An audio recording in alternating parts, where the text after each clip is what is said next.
messieurs les membres du jury, mesdames, messieurs, j'ai une question à vous poser. Une solution devrait résoudre un problème et non pas l'aggraver, n'est-ce pas? C'est ce que je pensais également, jusqu'à m'apercevoir des dégâts causés sur l'environnement par nos téléphones portables et autres bijoux technologiques devenus si précieux à nos yeux. Les technologies que nous utilisons au quotidien sont en effet toutes, à de très rares exceptions près, fabriquées à partir des fameux métaux rares. Un écran plat toujours plus coloré, des moteurs de voitures électriques toujours plus puissants, des batteries toujours plus efficaces. Pour l'univers futuriste dans lequel nous vivons, ils sont indispensables. Ces éléments chimiques sont aussi présents dans les panneaux solaires ou éoliennes. En pleine transition énergétique, ces constructions humaines germent et se multiplient partout autour de nous. Elles promettent de répondre à nos besoins tout en protégeant l'environnement. Si seulement c'était vrai. En réalité, l'utilisation massive des métaux rares cause plus de tort qu'elle n'en résout.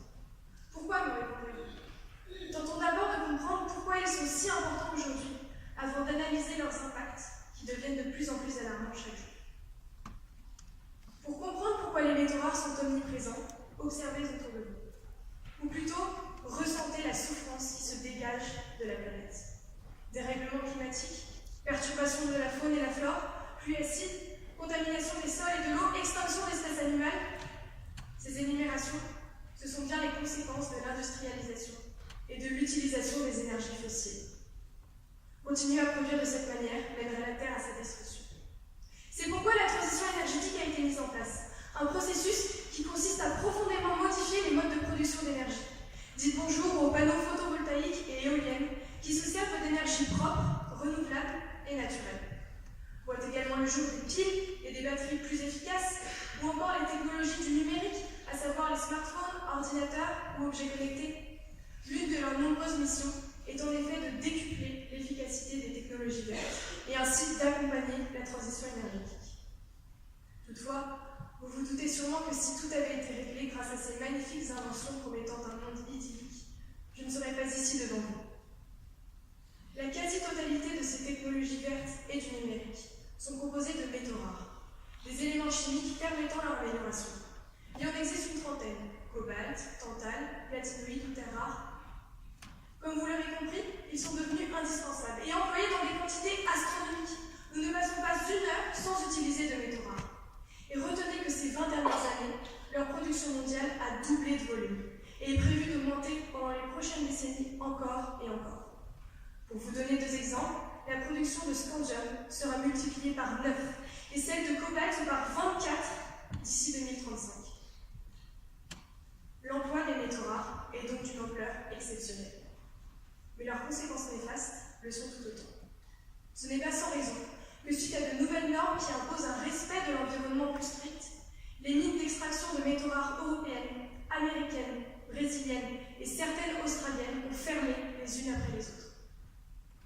En effet, ce sont des éléments chimiques qui sont très difficiles à séparer des autres métaux abondants auxquels ils sont naturellement associés dans l'écorce terrestre.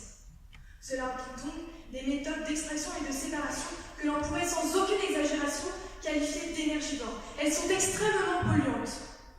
De plus, des acides très agressifs sont ajoutés pour les dissoudre, ce qui contamine les nappes phréatiques, des réserves d'eau qui ont pour objectif d'alimenter les puits et les sources en eau potable, celles que vous buvez. De même, les producteurs de métaux rares font de plus en plus face à l'épuisement de ces ressources sur la Terre, car certains sont présents en quantité infime sur la planète. L'une des solutions imaginées serait d'extraire ce présent dans l'océan Pacifique.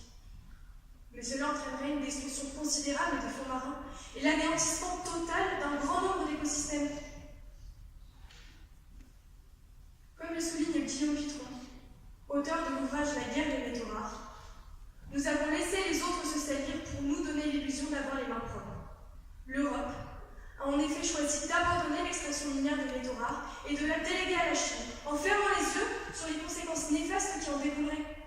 C'est pourquoi aujourd'hui, la Chine assure jusqu'à 95% de la production mondiale des terres rares, une sous-catégorie des métaux rares, dont l'extraction se fait plus précisément en Mongolie intérieure, près de la ville de Baotou.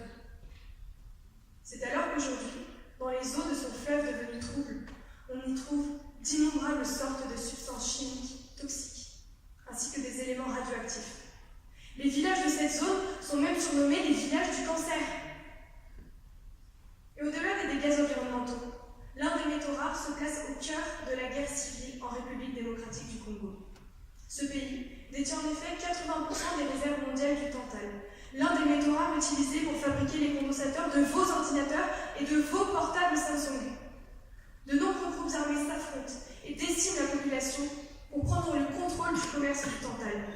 Car certes, celui-ci se négocie à $50 le kilo, mais se revend à $50 000 le kilo. Alors, plusieurs trafics se mettent en place, augmentant le nombre des victimes des massacres ethniques. Ce conflit, qui dure depuis plus de 16 années, se classe ainsi parmi les plus meurtriers depuis la Seconde Guerre mondiale, avec un bilan s'élevant à plus de 6 millions de morts. Ce qui donne le surnom de minerai de sang à ces métaux rares. Alors finalement, sommes-nous réellement en train de démêler les nœuds de la cause environnementale? Avons-nous vraiment trouvé une solution satisfaisante pour régler les problèmes écologiques auxquels nous faisons face? Ne sommes-nous pas en train de seulement les délocaliser vers des pays sous-développés et ainsi de leur créer des conflits internes? Cette cause nous concerne absolument tous, et contrairement à ce que la majorité peut penser, il existe des solutions. Des méthodes d'extraction plus propres peuvent se développer. Des techniques de recyclage efficaces peuvent être mises en place. Concrètement, on peut même trouver des voitures qui ne sont pas composées de terres rares, comme la Tesla ou la Renault Zoé, bien que celle-ci comporte encore quelques sortes de métaux rares, comme le cobalt.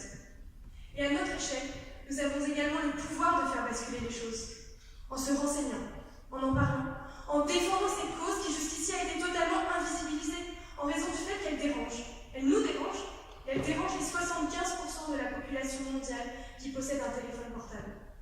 De même, elle vient violemment heurter les solutions propres utopiques, auxquelles nous adhérons